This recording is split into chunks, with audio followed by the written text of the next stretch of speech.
안녕하십니까. 이동환 TV입니다. 오늘은 세계를 쥐고 흔든다는 이야기를 하고자 합니다.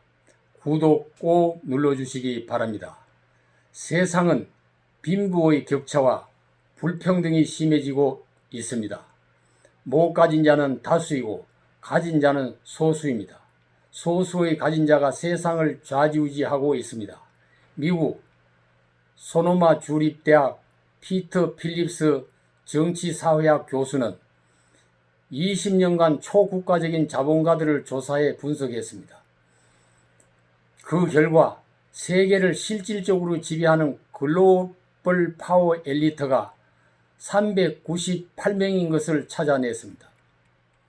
그 연구 결과가 담겨있는 저서 자이언트에 보면은 전 세계에서 1조 달러 이상의 자금을 운영하는 자산 운용사는 17개 회사이며 이들이 운용하는 자산 총액은 41조 5천 달러라고 합니다.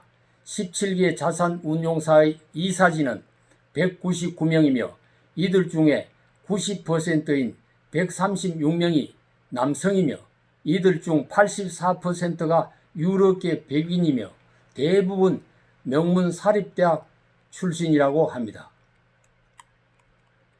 2011년 스위스 취리 대학교의 조사 결과에 의하면 세계 초국가적 기업 4만 3천 개 가운데 147개 회사가 세계 부의 40%를 차지하고 있다고 발표한 바 있습니다. 세계를 지배하는 금융 권력자인 이들은 각국의 정부를 제쳐두고 자기들끼리 만든 초국가적 비정부망 조직을 관리하고 있습니다. 그 결과 상호 연결된 자본과 그룹들은 점점 더 많은 부를 축적해 가고 있는 것입니다.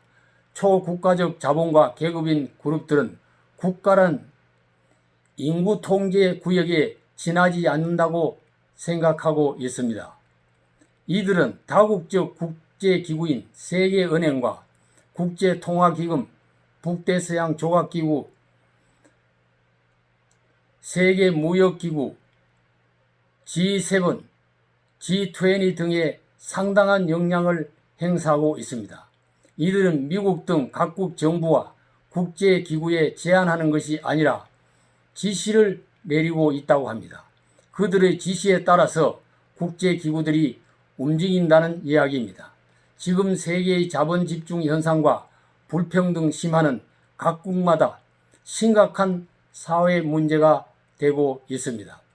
지구촌은 전쟁과 테러 문제, 기아와 빈곤 문제, 환경과 기후 문제, 인구 증가와 난민 문제, 보건과 질병 문제 등으로 중병을 앓고 있습니다.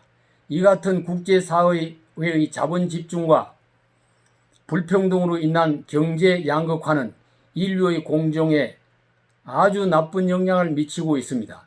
물론 개성과 능력이 다른 사람들이 경쟁하면서 살고 있는 사회는 불평등이 생길 수밖에 없다고 볼 수도 있습니다.